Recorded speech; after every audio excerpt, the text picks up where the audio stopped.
आज ओडिशा राजनीति इतिहास रे बहु वर्ष पर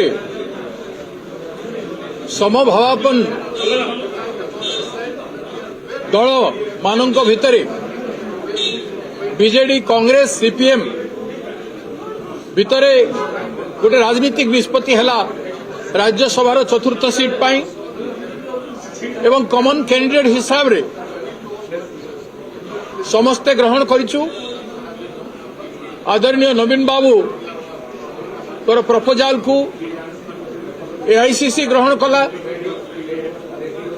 आमे कथबार्ता है गोटे कॉमन कैंडिडेट करू राज्यर हितरे राज्यर जड़े सुनाम धन्य व्यक्ति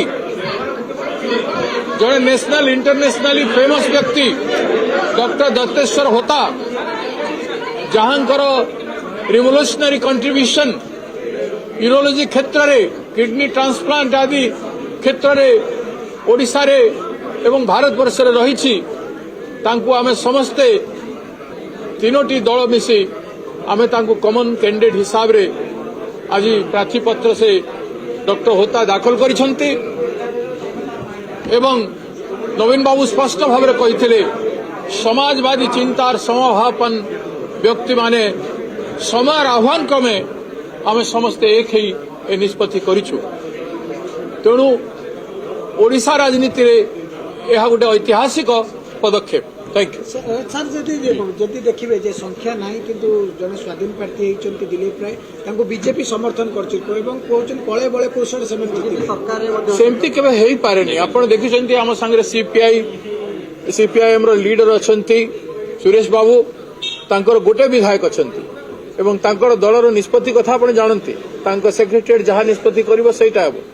आमर समस्ते गोटी गोटी करी एमएलए रामकंडम बाबू घरे मीटिंग हेतिला आपण मन समस्ते थिले समस्तंकर सहित आमर आलोचना चक्र हे जाइछे।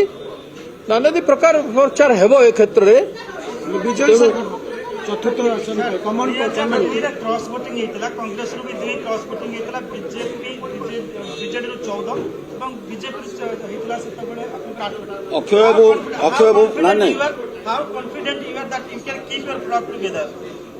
We are 100% confident. आम समस्ते एकत्रित है कि भोट देवे। कौन सी प्रकार राजनीतिक पदक्षेप वर्तमान प्रवाह सामना रे आसंता दिन रे रही पारिबो नाही। तेणु कौन सी भूल निष्पत्ति कौन सी विधायक आड़ू हेबो नाही। कारण वर्तमान कांग्रेस रो एक्टिविजम लेफ्ट पार्टी संगे मिसिक एडे बड़ बंद करथिलु ओडिशा बंद आपण माने देखिसंती लोकंकर समर्थन एवं नवीन बाबूंकर नाही नथिबा पॉपुलारिटी ओडिशा राज्य रे परसेंटेज ऑफ वोट आज भी से सबुठु हाई रे अछंती। ए सबु कथा को विचार करी ओडिशा राजनीति रे वर्तमान निर्वाचन रे कोनसी विधायक कोनसी भूल पदक्षेप नेबे नाही बोली आमे संपूर्ण भाव आशा करूँ। नवीन बाबू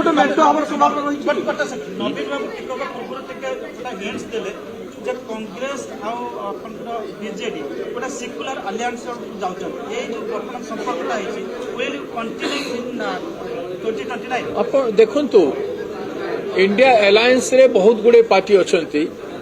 बिजू बाबू उत्पत्ति बिजू जनता दल नवीन बाबू 25 वर्ष धरी तार दृढ़ नेतृत्व दे आछंती एवं आज तांकर निष्पत्ति एडे बड़िया निष्पत्ति मु तांको कहूथिली this decision is like the decision of your father.